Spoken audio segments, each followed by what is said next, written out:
رضی اللہ تعالیٰ عنہ کی بڑی مشہور حدیث ہے، اللہ کے رسول صلی اللہ علیہ وسلم نے بیان فرمایا تنکح المرأة لأربع لمالها ولحسبها ولجمالها ولدينها فاظفر بذات الدين تربت يدك۔ میرے بھائیو، اللہ کے رسول صلی اللہ علیہ وسلم نے بیان فرمایا، صحیح بخاری اور صحیح مسلم کی روایت ہے، اللہ کے رسول صلی اللہ علیہ وسلم بیان فرماتے ہیں کہ اے میرے صحابہ سن لو، اے میرے صحابہ سن لو، اور یہ تمام باتیں ہمارے لیے بھی قیامت تک آنے والے مسلمانوں اور مومنوں کے لیے ہے۔ اللہ کے نبی نے کہا تنکح المرأة لأربع، کہ 4 چیزوں کی وجہ سے عام طور پر کسی عورت سے نکاح کیا جاتا ہے، عقد اور شادی کی جاتی ہے، اور ان 4 چیزوں میں سب سے جو پہلی چیز ہے لمالہا، کہ بہت سارے لوگ مال کو دیکھتے ہیں کہ عورت مالدار ہے یا نہیں ہے، لڑکی مالدار ہے یا نہیں ہے، اور مالداری کی بنیاد پر رشتہ داریاں ہوتی ہے۔ اس کے بعد اللہ کے نبی نے کہا کہ بہت سارے ایسے لوگ ہیں جو لڑکی والے کے خاندان کو دیکھتے ہیں، اس کے حسب و نسب کو دیکھتے ہیں، اور اس بنیاد پر رشتہ کرتے ہیں۔ اور اللہ کے نبی نے آگے کہا وَلِجَمَالِهَا، بہت سارے نوجوان ایسے ہیں جو لڑکی کی خوبصورتی دیکھ اس کے حسن و جمال کو دیکھ کر شادی کرتے ہیں۔ اور اخیر میں 4تھی چیز جو اللہ کے نبی نے بتلائی میرے بھائیو قابل غور ہے، اللہ کے نبی نے کہا وَلَدِينِهَا وَلَدِينِهَا، کہ عورتوں سے، لڑکیوں سے جو شادی اسباب کی بنیاد پر شادیاں کی جاتی ہیں، اس میں سے دینداری بھی ہے۔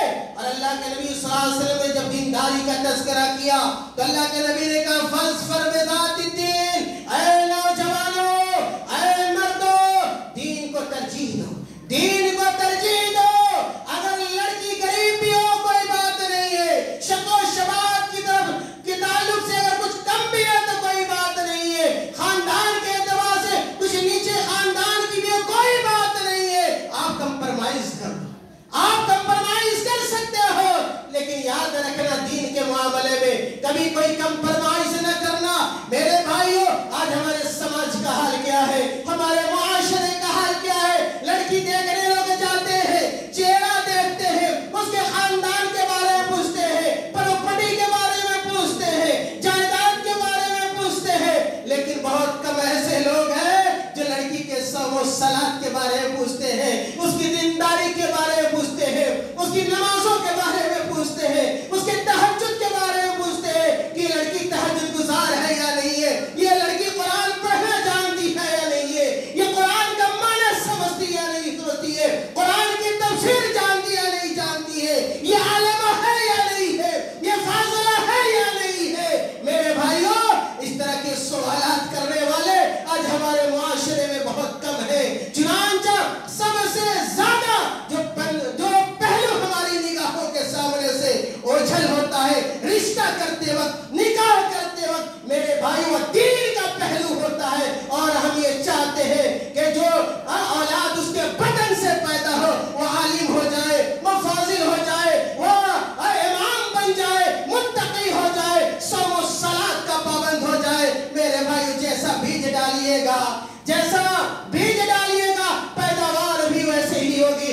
اس لیے اگر آپ چاہتے ہیں ایک اچھا باپ بنے، ایک اچھے ذمہ دار بنے، آپ کی اولاد بہتر ہو، صالح ہو، اس کے لیے پہلی ذمہ داری ہمارے اور آپ کے اوپر یہ عائد ہوتی ہے کہ نکاح کرتے وقت اچھی خاتون کا انتخاب کریں، صوم و صلاۃ والی خاتون کا انتخاب کریں، دینداری کی بنیاد پر ہم نکاح کریں۔ میرے بھائیوں، اسی طرح ایک باپ کے کندھے کے اوپر جو دوسری ذمہ داری اس کی اولاد کے تعلق سے عائد ہوتی ہے کہ جب اپنے بال بچوں کی تعلیم و تربیت کا وہ انتظام کرے تو وہ اللہ کے لیے کرے، اس کے دل کے اندر اخلاص کی دولت پائی جائے، اس بات کی امید رکھے کہ جو بھی ہم اس کو تعلیم دلوا رہے ہیں، اس کی تربیت کر رہے ہیں، اس کا صلہ دینے والا کون ہے؟ اللہ تعالیٰ ہے۔ آپ اللہ کی رضا کے لیے، اللہ کی خوشنودی کے لیے آپ اپنے بچوں کی تربیت کریں، دکھاوے کے لیے نہیں، اور ریا کے لیے نہیں، نمود کے لیے نہیں کہ ہم اپنے بیٹے کو اتنا پڑھائیں گے کہ ہمارا گاؤں والا دیکھے گا فلاں کا بیٹا سب سے بڑا ہے، سب سے بڑا عالم دین ہے، یا سب سے زیادہ پڑھا لکھا ہوا ہے، یہ نیت ہماری نہیں ہونی چاہیے۔ نیت یہ ہونی چاہیے کہ ہم اپنے بچوں کو بہتر تعلیم دلوائیں گے، اور ایسی تعلیم جس کے اندر قوم کے لیے، ملت کے لیے، ملک کے لیے فائدہ ہو، اور صحیح و انسان اور صحیح مسلمان بن جائے۔ اور اس کا بدلہ دینے والا کون ہے؟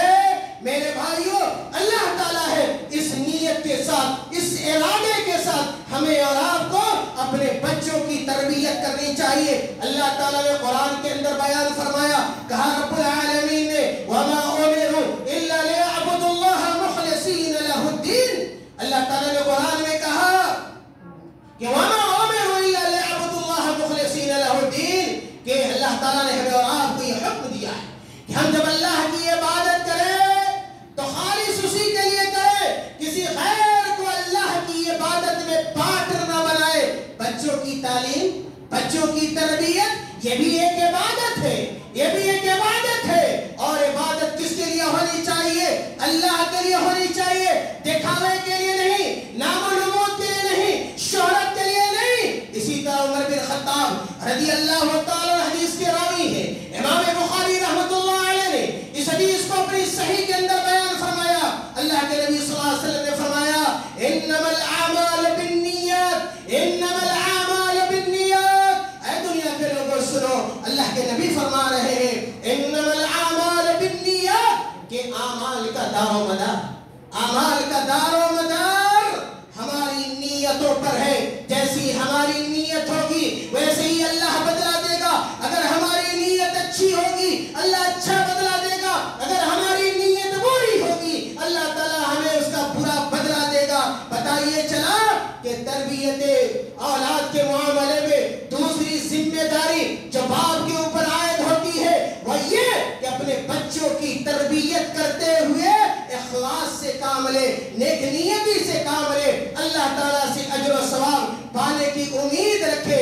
میرے بھائیوں، اسی طرح اولاد کی تربیت کے حوالے سے ایک باپ کی ذمہ داری یہ ہوتی ہے اور ماں کی بھی ذمہ داری یہ ہوتی ہے۔ سنے خواتین بھی یہاں موجود ہے، کان کھول کر سنے کہ والدین ماں اور باپ دونوں کے اوپر، اور میں نے شروع میں کہا کہ چونکہ گھر کا نگراں اصل ذمہ دار باپ ہوتا ہے، اس لیے باپ کی ذمہ داری ماں سے کہیں زیادہ ہے۔ تیسری ذمہ داری یہ ہے کہ ہم اپنے بچوں کو اور بچیوں کو عبادت کا عادی بنائیں، عبادت کا عادی بنائیں، ان کے رگ و ریشے کے اندر عبادت داخل کرنے کی کوشش کرے، دینداری کو ڈالنے کی کوشش کرے۔ میرے بھائیوں، عمرو بن شعیب عن ابیہ عن جدہ سے روایت ہے کہ اللہ کے رسول صلی اللہ علیہ وسلم نے بیان فرمایا، رسول اللہ صلی اللہ علیہ وسلم نے کہا مروا اولادکم بالصلاۃ وهم ابناء 7 سنین۔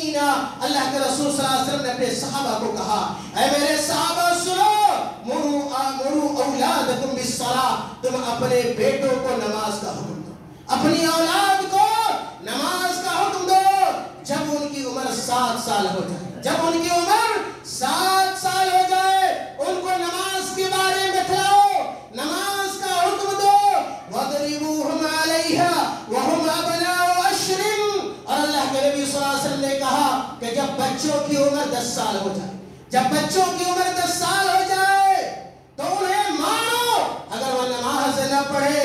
وَفَرِّقُوا بَيْنَهُمْ فِي الْمَضَاجِعِ وَفَرِّقُوا بَيْنَهُمْ فِي الْمَضَاجِعِ، اور بچوں کے مابین بچوں کے بستروں کو الگ کر دو، بچوں کے بستروں کو الگ کر دو۔ ماں باپ کے ساتھ 10 سال کے بچے اگر ہو جائیں نہ سوئے، اس لیے کہ جب بچہ 10 سال کا ہو جاتا ہے اس کے اندر شعور پیدا ہو جاتا ہے، اچھے برے کی تمیز پیدا ہو جاتی ہے۔ اس لیے اللہ کے نبی صلی اللہ علیہ وسلم نے یہ ہدایت دی ہے۔ میرے بھائیوں، اس حدیث پر غور کیجئے اور اپنا محاسبہ کیجئے۔ ہر باپ اپنا محاسبہ کرے، ہر ماں اپنا محاسبہ کرے۔ کیا وہ لوگ، کیا باپ اس ذمہ داری کو ادا کرتے ہیں؟ کیا ماں اس ذمہ داری کو ادا کر رہی ہے؟ کیا باپ اپنے بیٹے کو 7 سال کی عمر سے نماز کا حکم دیتا ہے، نماز کا عادی بنا رہا ہے؟ کیا 10 سال کا بیٹا ہو جاتا ہے اور بیٹا مسجد نہ جائے، باجماعت نماز نہ پڑھے، مسجدوں کو آباد نہ کرے، تو کیا